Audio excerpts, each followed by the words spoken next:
Hi. Oh, yeah, I was waiting for you to say something. Maximize Monday. You just want to do this. Sure, everybody, you got some rhythm. I got something. Right. I got rhythm. I know you do. What's going on with your eyebrow there? I'm just going like this. That's all. So that's all. What's I'm up, sure this y'all? is going on a different page. I know. Welcome to Maximize Monday. Y'all come on and share. And as we continue to talk about all the stuff we talk about, the randomness The randomness of it all. of Maximize Monday. Y'all come on in. Please share if you can. We see you coming in. Don't forget, while you guys are coming on, that we're going to be off. Well, Periscope is shutting down in March, right? I think the end of March. Yeah. So if you are a watcher on Periscope, start migrating over to Facebook or to our website or to YouTube, and we'll be able to get you there. Man, I need some sleep. It's that type of day. Yeah, it is. I think really because it's cold and rainy out. Mm-hmm. Yeah, I think that's probably why. Yes, Hey, Sid. it's supposed to warm up the rest of this week, I think, right? At least somewhat. I'm ready for winter to be done. It's supposed to be in the 50s, then it's supposed to snow again next Wednesday, but again, they don't know. Really? Yeah, so we'll see. Hey, Sid. What's up, Kife? Hey. While y'all coming on, if you missed 10 Times Better last night, you should go back and watch it. Very good discussion before and after. You can go back and watch it. Alrighty. Please share if you can. What's new, Pastor Nick? What is there? I said, what's new? Am I breaking up? Yeah, you're breaking up. Yeah. I don't know what's wrong with your computer, yo. All right, so y'all please share. We're doing good. So let's chat about some stuff. So we've been talking about relationships over the past month. It's February. People celebrating Valentine's Day. We kind of went in an interesting place last week. I don't know how we got on it, but that was your fault. That was all your fault. Why is it always my fault? Because it is. This is not my fault. I'm just here talking to the people. They had questions. Mm-hmm. And then you throw rocks and then hide your hand. Me? Yes. You just throw stuff out there and kind of back up like, what do you mean, not me? That's how y'all go. I don't know what you're talking about. That's how sisters are. You used to get your brother in trouble, didn't you? No, never. You're a liar. You were sitting right on top of what? I am not lying. You are on the altar in the house of the Lord. This is not a platform. This is consecrated altar, and you are lying. I am not lying. You not one time never got in trouble. No, I don't think so. Let me see if your mom on here. She got something to say. Nothing that I can think of. That's a way of putting it. Yeah, I can't stand you. So I don't know. Yeah, that's always the out. If you guys missed the last Tuesday, had the privilege of doing the link couples session, and we talked about some tips on how to have difficult conversations. And I want you to go back and watch it. And maybe we can kind of elaborate on that a little bit more today and talk about how to argue, how to have difficult conversations. That, to me, a difficult conversation doesn't have to break the relationship. Mm-hmm. A difficult conversation done well actually brings people closer together. So that's the key point. Done well. Yeah. And I think with the right motives, it can help the relationship. more than hurt the relationship. Mm-hmm. And with the right wisdom, it can actually bring people closer together than separate them if done right. The hard part is having the actual conversation and going through that. Mm-hmm. But I don't think any real healing and reconciliation can come with the inability to have those wrong conversations. Those hard The conversations. tough ones, yeah. Yeah, you have to. You can't shy away from them. Because the thing is, it's going to eventually come up. Yeah. It's going to fester. What's up from Cleveland, Ohio? How you doing? Hey, Racing. Hey, my leader. Hey, Robin. It's going to fester, and it's eventually going to come up because you can't hide bitterness for too long. Yep. And what you don't deal with is eventually going to come back a little harder. So let's talk about that. Those difficult, hard conversations. Okay. Would you consider yourself, what's the word I'm looking for? More diplomatic, or someone that's willing to confront and have the conversation? I'm probably somewhere in between. In between, okay. Yeah. Depends Like on what it is. yeah, like I'm really first like self-reflective. So like I try to think through it first and see if maybe it's me that's having the issue and it's really not a big deal. Sure. But I am also one to advocate for having the conversation. Let's talk about it, sit down, try to put aside the emotions and the anger and really get to the root of what the issue is and Okay. talk about it. So you're a selective confrontational person. I'm not saying it in a negative Yeah. way, but No, I get it. Like Yeah. I won't be like, okay, let's sit down and have a conversation on like the first round of things. But yeah. if I think it's something that's not, getting any better, let's sit down. Okay. And that was always my issue, like with my friends, because I always want to sit down and talk about it, and they're like, okay, just move on, Yeah. Yeah. But I'm like you said earlier, like it's just going to build Mhm. until we can have a come to Jesus moment and talk about what the issue is. Yeah. I'm on the side of selective confrontation, meaning knowing when to say something versus when to let something play out. Mhm. Being non-confrontational will only produce resentment in you because you're expecting the person to fix what you're unwilling to talk about. Yeah. Yeah. You see how crazy that sound when I said it? You're mad at the person for expecting them to fix something that you're unwilling to discuss with them. They probably don't even know. Yeah, yeah. That's the thing. Probably don't have. Yeah, right. I have no clue. If you're going to be in any successful relationship, a loving confrontation is necessary. Loving confrontation is necessary. Someone you're willing to have those difficult conversations with somebody, and then not I'm gonna tell you and you so and so, and you're gonna miss it. Wait, can you do that roll again?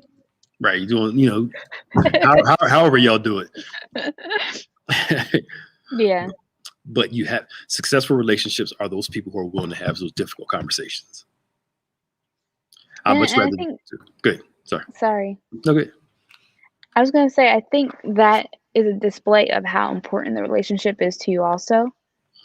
Because for me, the things that I don't care about, for lack of better words, I can move on from more easily. And so if my relationship is important and I want the best for you and the best for me, like I think it's worth taking that time to see through things and talk about it and, so forth. Yeah. And even a lot of people want to have these hard conversations without building the trust up to have them. I think there's a lot of trust to have these difficult conversations because if there's no trust, you'll think the person's trying to attack you. They don't care about you, rather than, let me hear. I love this person enough to hear their thoughts out. Right. So we can come to some sort of conclusion. But if you're already self-defensive, having those difficult conversations is going to be very difficult. Very difficult to have. Yep. I have a friend who said that a man she met thought it was red flag at her age. She was 60. She never married, had no children. Always threw him a red flag about men. What do you think? I think it's that double standard. It's a double standard because a guy can play into his 40s, right? and it's considered okay. A woman, oh no, you got to have him get married. She's like 23. You know, and some people assume because somebody hasn't been married up into their late 50s, 60s, something's wrong with them. That's not always the case all the time. Sometimes we talked about it last week. It doesn't always work out like that all the time. Some people find it late in life, but to assume it's always because something's wrong with the person without actually getting to know the person, you know, that's short-sighted. But again, it's one of those difficult conversations. You know, I feel like that's more of a scapegoat to things. Oh, of course, yeah, of course it is. Yeah, because a guy that's really interested will find out what's wrong if there's something wrong at all. Yeah. They ain't gonna just back out in the beginning. We'll find out through experience. Yeah. So difficult conversations. Difficult conversations. They need to be had, right? Even though they're hard to have. My first thought before having a difficult conversation is think through what you're going to say. Watch this, not how the person is going to respond all the time. Right. Because the problem is you have the conversation in your head. You say something, you answer for the person in your head. And then when you present your thought and they say something opposite of what you thought, you're in a tizzy. You don't know what's going on. You know, you're angry all over again. Yeah, right. So you mean I'm not saying you can't anticipate the possibilities of what a person's going to say, but I think we go into these conversations, we go into them freely without contemplating what's the real issue, so we can deal with the real issue. We're talking about all this, you know. You talking about the grits I spilled when the reality is you feel like I don't care about you. You know what? Right. Let's talk about the real. It's not problem. about the grits. Yeah. It ain't about the grits. Yes, it's about I don't feel respected. I don't feel it just came out in the grits. Yeah. Well, that's what happens because it's an easier conversation to talk about grits and how you spilled them as opposed to I'm hurt. I don't like how you treat me. You know, my issues, like that sort of thing. Absolutely. So we deflect. Yeah. On some minor stuff that really has no bearing. I think it goes back to talking about the fruit and not the nature. Yeah. We're dealing with, we wonder why stuff can't get fixed if we're not actually having the conversations about what caused the break in the first place. Yeah. So you're right. It's not about the grits. It's it's easy to deal with the grits, and I'm mad that you made them wrong versus overall I don't feel like you consider me when you do stuff. Right. Usually at that point, if it's down to something that minimal, it's been building over time. It's been building over time. Yep. Because the pimples get ready to pop. So any relationship has to have difficult conversations. Kind of having awareness of how you want to approach it, getting to the root of the issue. You know, another thing is when you have the conversation, watch your tone. That's hard for some of us because we get excited. It's like, and that can be that is a trigger for people. You might not be meaning anything by it, by just the inflections and the tone of your voice is setting the other person off. Yep. You're a naturally loud person. Naturally just, boisterous in your presentation. Sometimes if you're not careful, the person will think something else. So I always say go into it with your voice on low. Just so you can make sure the tone is not an issue. Some things don't have to be an argument. We ain't got to raise our voices and start fighting and hollering at each other and screaming. And here's the thing, just because the other person goes there doesn't mean you have to go with them. You can let them fly up there, argue all you want to, and just sit there and just. Yeah. Can we have a conversation about this? Since some people like to trigger a fight, because some people crazily think if you don't fight with me, you don't love me or you don't care. Wow. Argue with me. Who gets into a relationship don't argue? Maybe there are people out there. I don't. I personally can't. For me, that defeats the purpose. Yeah. You don't love me because you don't. It's like a movie. You don't fight with me. I didn't get married to fight with you. I got married so we could be happy together. argue with me. I saw a movie. I can't remember the movie was. Yell at me sometime. Show me some passion. He's like, Mm. like come Arguing and passion should not be in the same sentence. on. But some people do that stuff. They like, well, if you're not jealous, then you really don't care about me. Mm. Or why make the person purposely jealous to show how much they care? What is that? Mm-hmm. I feel like though, how we argue is a learned habit. So like we see it from our surroundings and our parents and whatnot, right? Mm-hmm. How do we break that mold, that barrier of, acting in an argument in one way and doing it in a way that's going to be conductive to the relationship? I think I'm glad you brought that up. Your desired outcome dictates how you have the conversation. Okay. If I want to win, then I argue. If I want to get to an outcome of resolution, Mm-hmm. we stay on task. I think that's really important. Gotcha. Have a goal for the discussion. And one of the hardest things to do is, especially when you're heated with each other, stay on topic. Mm-hmm. Because it's like, to go back to the grits. We argue about the grits. That's just like last time you didn't take out the trash. Well, that's just like when you ain't wash this, you didn't get my soap. And you sitting there talking about all these other things, and you keep circling around what the real problem is, blaming the other person. So I think going to the conversation with the right attitude and the right process helps you stay focused on, if the conversation veers off, you can always bring it back in. Yeah. Because the goal is not to argue, fuss, and fight. The goal is, let's get to a resolution or back to a place of peace again. Mm-hmm. But you have to purposely do that. Yeah. Yeah, you have to. And I think too, like it requires a lot of self-reflection, because you might honestly be arguing about the soap and not know that it really is a deeper issue in yourself. Yeah. Yeah. It could be, you don't consider me, you don't think about me, you got it for me, but you don't reciprocate the way I desire. I don't like this. And it's deeper stuff.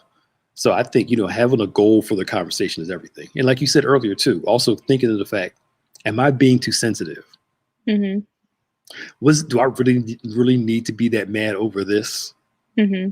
Is it really that deep for us to have this long conversation about something? And I think some of the fruit of our anger comes from our sensitivities, not from what the person did to us. Mm-hmm. We're just overly sensitive in some areas.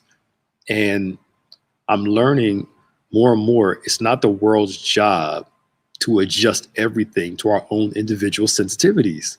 Mm-hmm. I think people should be sensitive to other people's needs and not purposely harm them. And I think we should respect everybody in their, what they call their triggers now, and their boundaries. But the whole world is not going to adjust to what we feel sensitive about. Yeah. I'm talking about like little ancillary non-stuff. Like if I was offended by the color pink and you wear pink all the time, that doesn't mean you stop wearing pink, because I don't like it. You have to get used to that. Right. I'll have to get used to it. That's my sensitivities. I don't like when, you know what I mean? It's like, it's ridiculous. But people pick up little, things like that and make them a big deal. But I think that having a goal is important. Mm-hmm. Where is this conversation going to go? And it helps you stay on topic. And consider yourself, did I play a role in this too? Woo. Yep. Did I play a role in any of this? It goes both ways. But you have to be mature enough and real with yourself and say, did I do something to cause this? Or did I do something to present this? Did I play a role in this? Could I have said something better? Done something better? But I think self-reflection is a very mature art. And if you do all that and you recognize, you know what? I'm cool, then it's on the person. You ain't do nothing wrong, but it comes with reflection first. Mm-hmm. And being able to own when you're wrong and take that ownership and go back and apologize. Yeah. Like, I was wrong in how I said this, but it's still, you were wrong in what you did. Because you being wrong in one area doesn't make the other person right. So that's where maturity comes from. Yeah. Like what Ada says, remove the you knows and replace with honesty like I need. Tell people what you need. We've got to be grown in these relationships. Yeah. And this helps in any relationship, to be honest with you. The other thing you want to avoid are the constant terms like never and always. You never do this. You're always doing this. The person's going to immediately be offended. Like, what do you mean I don't never do that? Or I'm always doing that. I don't always do that. I don't, I do it sometimes, never. Try to avoid those terms. I know we try to generalize with them, but they can actually cause more offense than good. So someone actually said in the comments though that she'll throw that out there with her husband, like, do you know how you do this? And that drives me nuts. And he receives it better. Are there some people you think that that you always do this type of interaction? Wait a minute. I need to see what you're talking about. Wait a minute. Say it again. So she said, I'm just chilling with my husband and she'll just throw it out there. Do you know how you do this? That drives me nuts. And he receives that better. Well, I think you got to know your partner too. You could say stuff respectfully. Some people think you can couch it better. Some people, you need to be more direct. Mm-hmm. And some people will prefer you be more direct. It's like, I'm one of those people, like, if you got an issue, just tell me. Mm-hmm. You can cut all the ancillary non sequiturs and all of this stuff out the way. Just tell me what's going on. Get to the point. So we can fix it. I didn't like it when this happened. I was offended by this. Okay, cool. Let's have a conversation about it versus, well, and that time. And then it's like, yo, I'm a big boy. Just say it. Uh-huh. Yeah. So we can fix it so we can move on. But I think that, you got to know your spouse and what works for them. And you can be direct and still be loving and respectful at the same time. Mm-hmm. Those two don't have to contradict.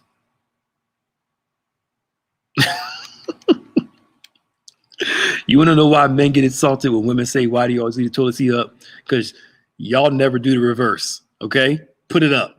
You want him to put it down? What? You put it up. Well, let's talk about this because when the toilets come, do they come with it down? Isn't that how they're supposed to be? It's down?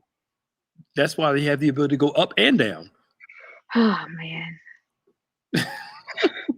Put it back the way you found it. Well, what if it was found up? It needs to be found down. But but again, are we really arguing over whether the toilet seat's up or down? Like, you got to really think about that. It takes you all of 3 seconds to go like this, or 3 seconds to go like this. Why are we arguing whether it's up or down, up or down? If our biggest issue is whether the toilet seat is up or down, we need to talk about some other stuff. Yeah. Something else is going on besides that. You have to look at your.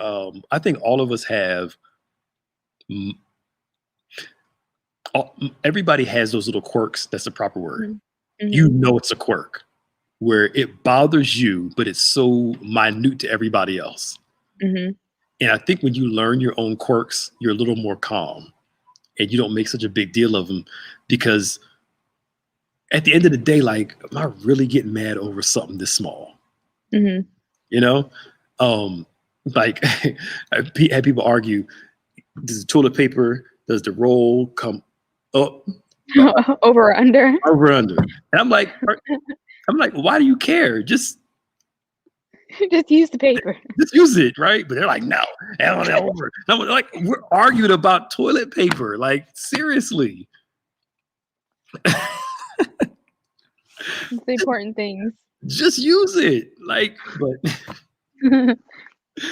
but I think if you don't feel considered in a relationship, you'll look for small stuff to confirm and validate that you're not being considered.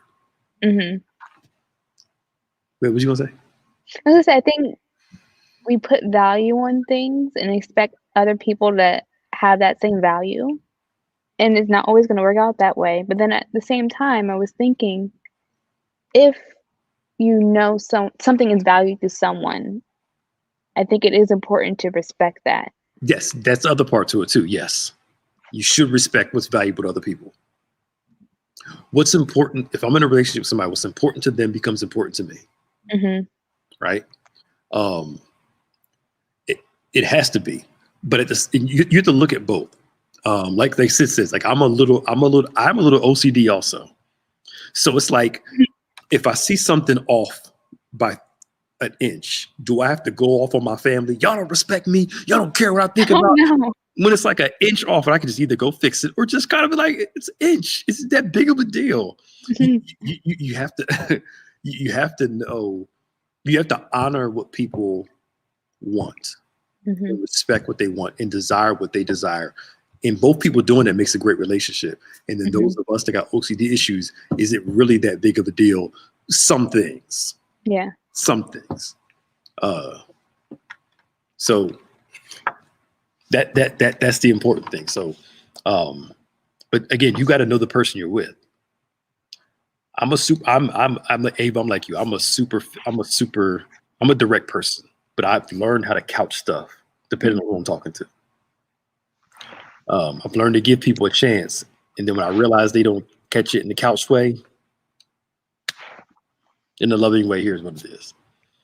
But again, knowing your outcome, knowing your desired outcome tells you how to have the conversation, and it keeps. And some things don't have to be an argument match. It can just be a simple discussion, heated discussion, but tones are, Let me quit.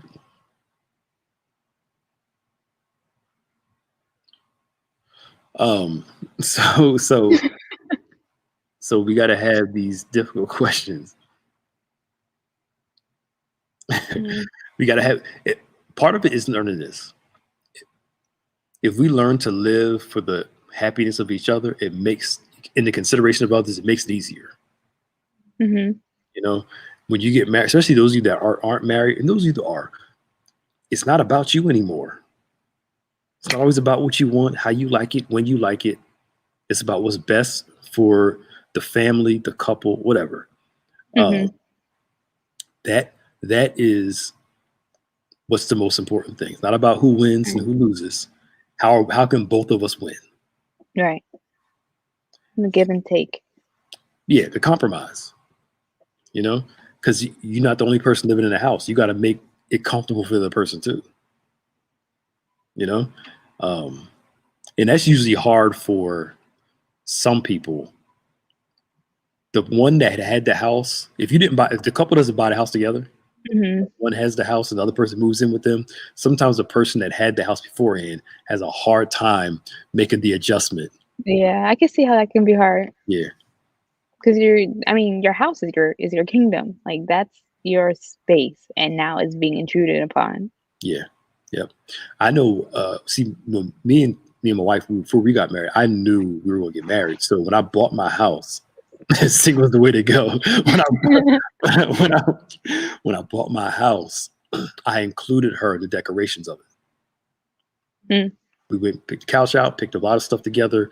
She helped decorate and all this stuff because I wanted her to move in and feel like she had a hand in it when we got married, where it wasn't a foreign place to her, in the sense of you can tell walk in that she had a hand in it and had a role in it. But I did that on purpose so we can get rid of that adjustment curve beforehand, that even before we got married, living together, this is going to be your house so you can feel comfortable in your own place. Right. But again, if you've been living by yourself for 20 years, that's a hard thing. It's a hard thing to overcome. That's hard because you got things used to being the way you want it to be. And somebody come in and like, the routine changes. I like that.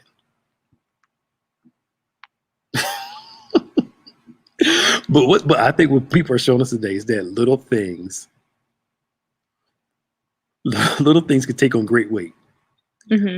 But I think the great weight comes from other underlying issues. Definitely. That's what I think. Yeah, that's what I think. So, going back to what I talked about, wife, I wanted to be comfortable for both of us. Because like you're right, your house is your kingdom. That's supposed to be a safe, peaceful place when the world is turbulent around you. You can come in and be calm. Most men don't ask for much, and when they do ask for something in the house, it's important.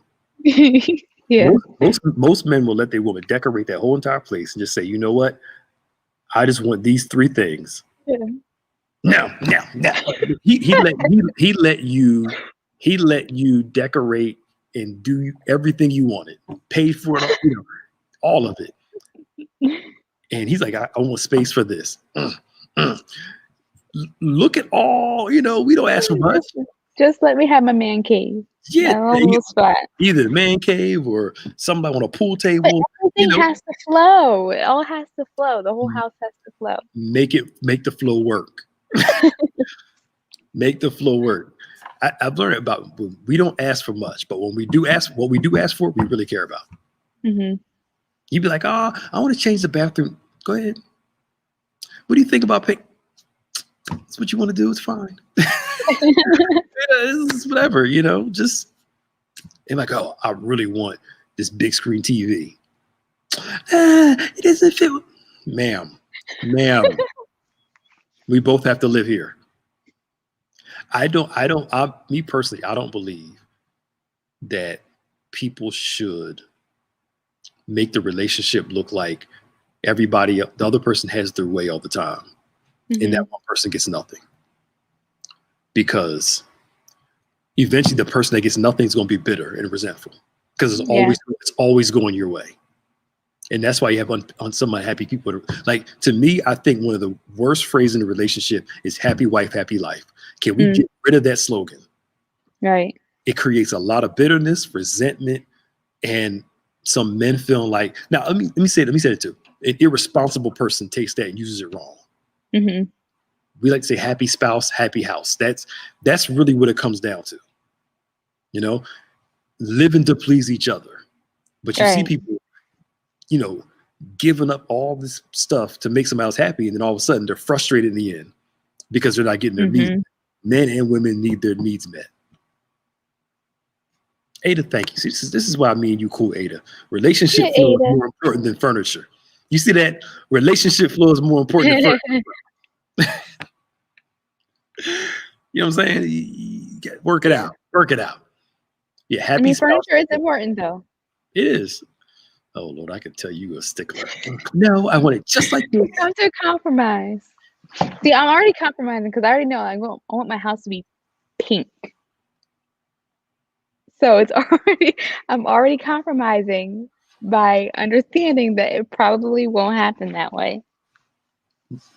You mean the exterior or the interior? The interior. You want pink walls. Mm-hmm. So I will have my lady cave, my woman's den. There you go. And that will be the pink spot in the house. Okay, so that'll be your own individual space. Will be pink. Yes. Because pink walls through the whole entire house. It could work, but no, it's not. No, it's not gonna work. No, it's not gonna work. I'll have my spot. Yeah, you can have your own spot for all your pink. Because you want pink walls. You mean you want like white and pink couches and all the other stuff. That's what you want. Mm-hmm. Have you seen the Mary Kay house in her pink house? The Mary Kay house is a pink house. Uh-huh.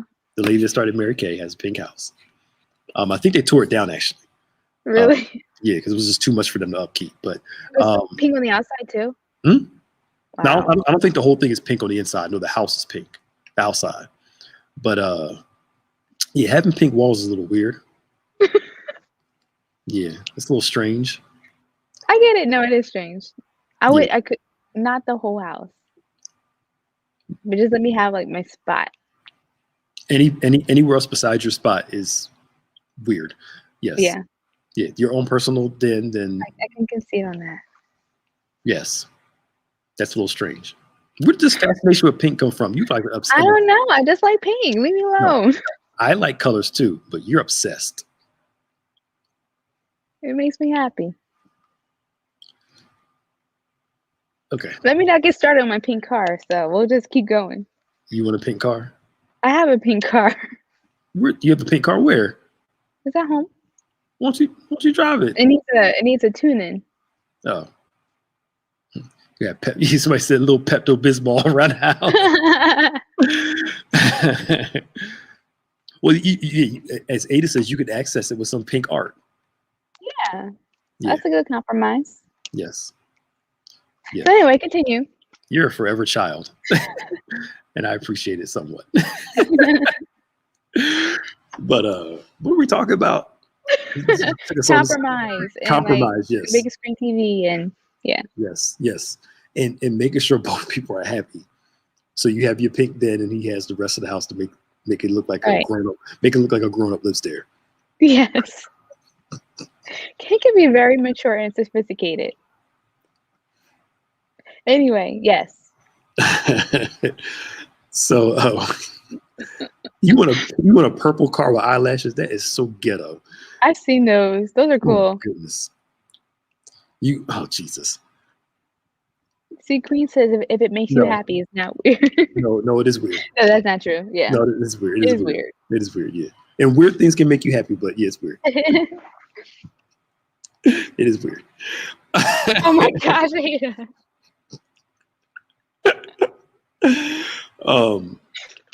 What are we talking about? Oh, compromise. How do we get on compromise? We're talking about how it's happy wife, happy life, and it should be happy house. Be happy spouse, happy. However it goes. Happy spouse, happy house. Yes. And we got on this conversation somehow through having difficult conversations. I don't know, but anyway, we're going to have a difficult conversation about your obsession with pink. Hey, I mean, I'm not blind to it. I know. I know it's weird, but I like it.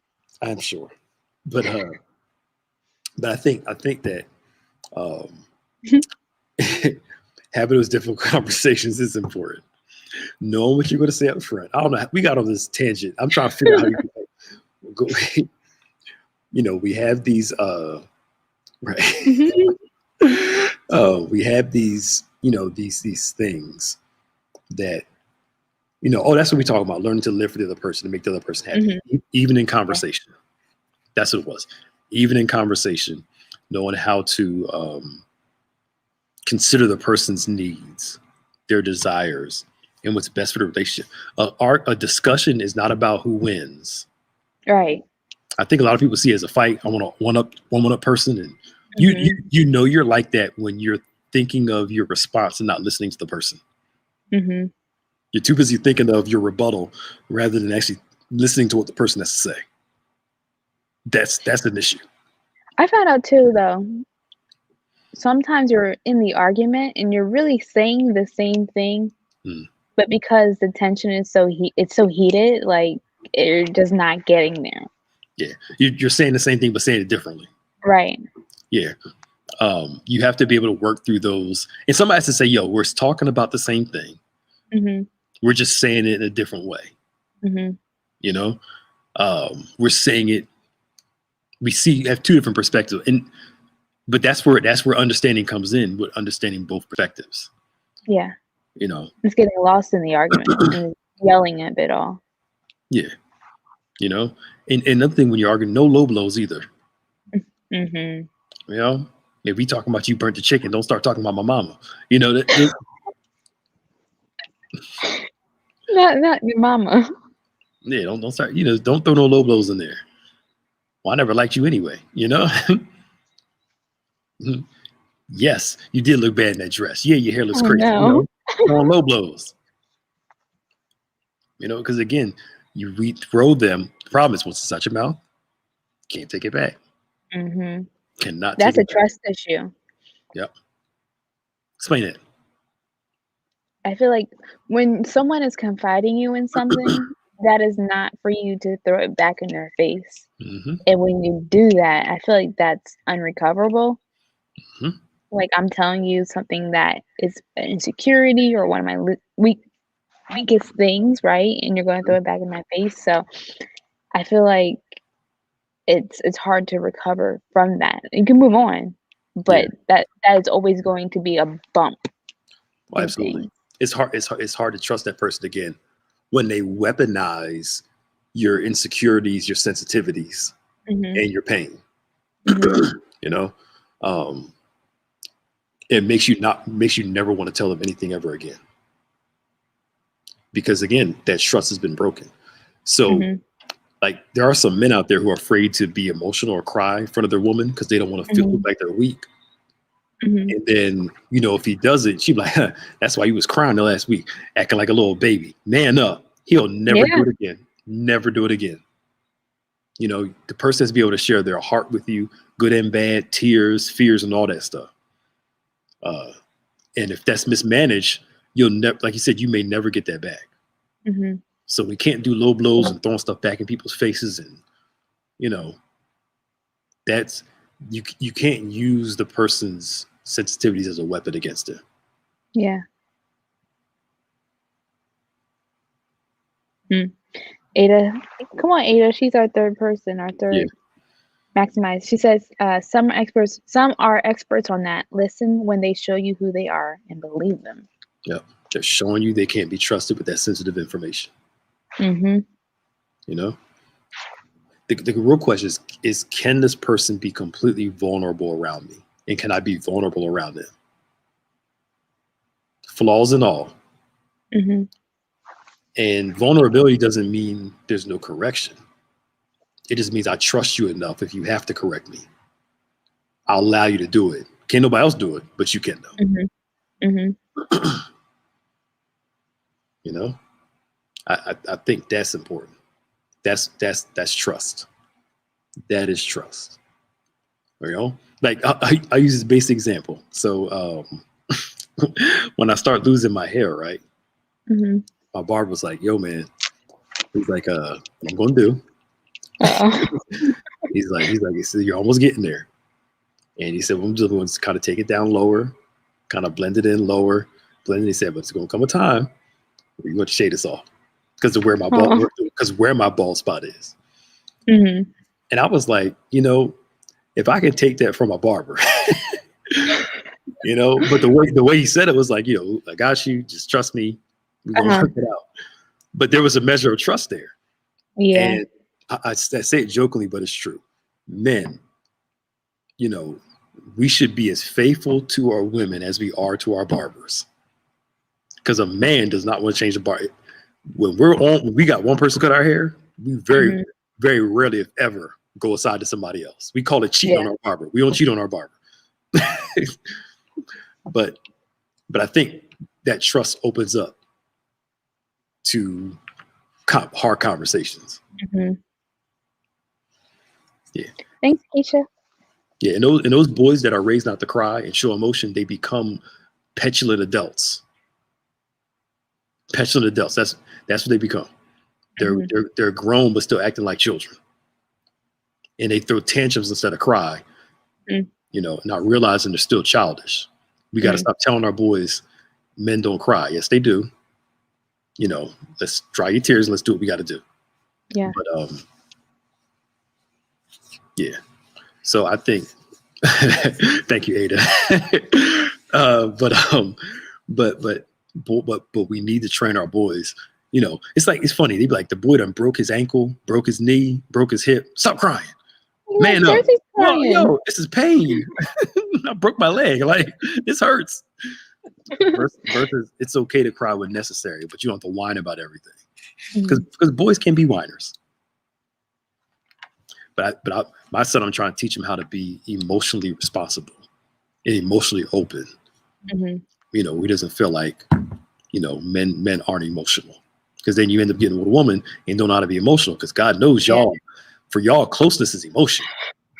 It's talking and emotion. And I'm good, Keisha. Just talking and emotion. And I want to be able to vibe off you, feel you, energy. I want to be able, do you love me? Do you care? Start pulling on that thing. And he like, nope.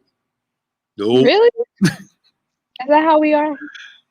Yeah, because you guys thrive off of that. You feel close. The intimacy of knowledge and emotion is more important than the intimacy of the physicality. And when you guys feel connected in thought and emotion, everything else kind of just comes along with it.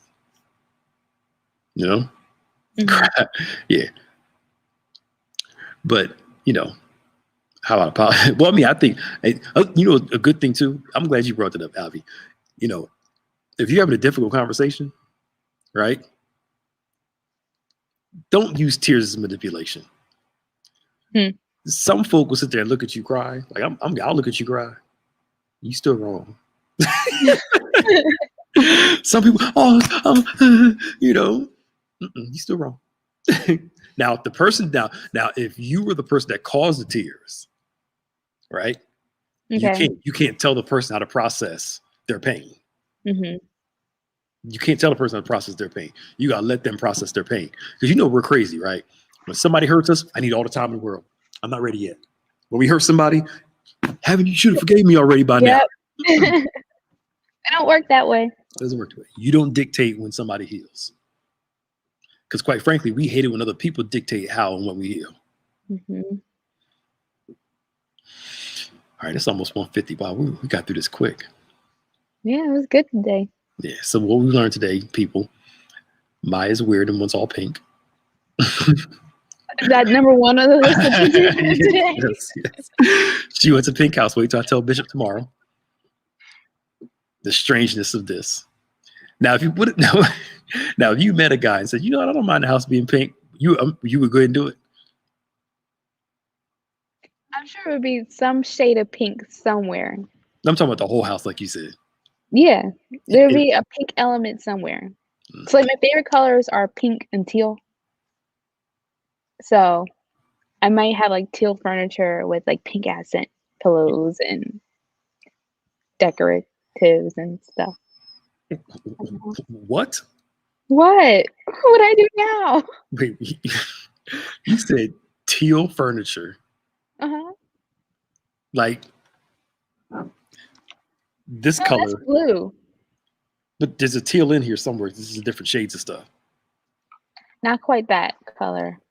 Because teal is almost like a bluish green, right? Yeah. Yeah, That's there's like like bluish green that's here. all the way blue. But there's some bluish green in the small parts. You can't. If you come over here, you'll see them. Your house would look like you live in the Bahamas. Yeah, I love it there. Yeah, because Bahamas is very blue, reds, pinks. I like Everything's very bright. colors. Yeah. Yeah, but having like a light teal couch, wow, and a lot of pink, that's going to be very, very, very, very, very bright. It's Very joy bright. and happiness. Okay. All Don't right. hate. Trust me, I am not hating at all.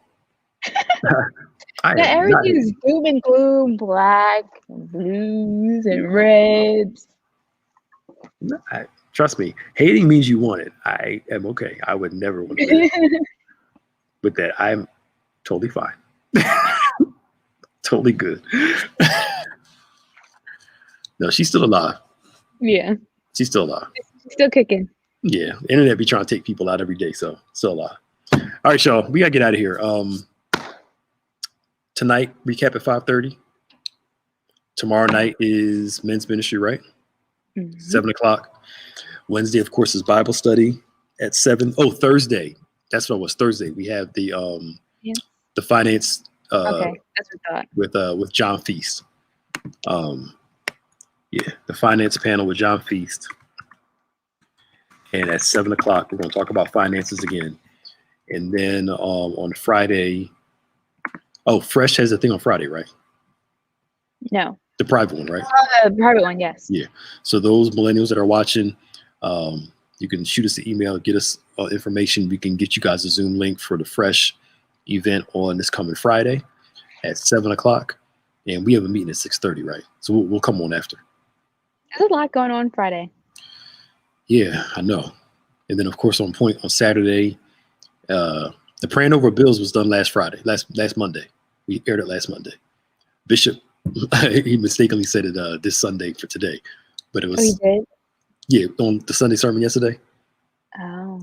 He said, yeah, we're going to do that, but it was last Monday we did it. He's got times mixed up, that's all. Yeah, the Praying Your Bills video, if you missed it, go back on our site and watch it. Came out last Monday at 7. Gray and aqua. I'm an earth tones guy. That's a pretty color. I'm an earth tones guy. I like I don't like white walls. I prefer almost like, you know, all this look back here, this earth tones look we got. I like that. And the oranges and the auburns and the autumns brown. It makes it gives you that cheery view look while still not being overly doom and gloom. You look but there are certain earth tones that are rich, and it gives you that rich feel when you come in, like certain browns and taupes, and it's a calm vibrancy. Not you walk in, you got to put on sunglasses because everything is like yellow, bright green, and my room. So my room is yellow, and my floor is pink. That is an interesting match. It works, and I love it because when the sun comes out, everything is bright and cheery, and it helps me start my day on a happy note. Okay. There's aqua and pink in Europe. I'm not denying that, but you see more browns and autumns and stuff. Very true. Yes, I love like Earth. the sunset. This is orange and pinks and purples, and you see more orange. You see a lot of pink too. All right, y'all. We getting out of here. God bless y'all. I'm gonna go finish eating. Keith, I think we answered a couple of them in there. I think we did. Can we tell people too about what we worked on today? Not yet. I will soon. Yeah, we'll soon. Not yet. Just get ready because it's gonna be good. Yeah. We'll leave it there. Yeah.